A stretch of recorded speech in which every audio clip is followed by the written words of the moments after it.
چیه میگن هوش مصنوعی این کارو کرد اون کارو کرد فلان کرد بیسار کرد؟ هوش طبیعی اینجا نشسته براتون یه کار باحال انجام بده. آقا ما یه چالش گذاشتیم، 2 تا تنگه، یکیش توش نوع محتواه، اون یکی توش ژانر موسیقی که به صورت رندوم انتخاب میکنیم.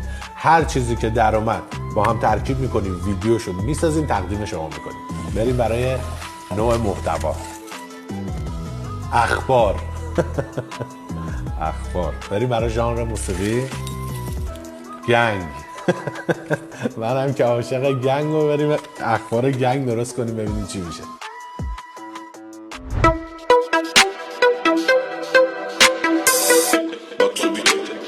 مشروع اخبار. سلام و درود، اینجا 20 یا BBC. این اخبار باکس و بیته که در حال حاضر میبینی. توی تایلند کروز به جای 206، بین این دوتا تفاوتی نیست. این ادعا واسه مهندس مکانیک، پس دیگه توی اون شکی نیست. جمع میکنن کارتای سوخت و برنامه واضح نشی توش کن. اکنون یه خبر دستم رسید، پس یعنی هنوز هستم بشین. گلزار تبدیل شوهر شد، ازدواج کرد سودن خورد. من هیچ کلک خوب تبریک میگم به اون دختر خوب.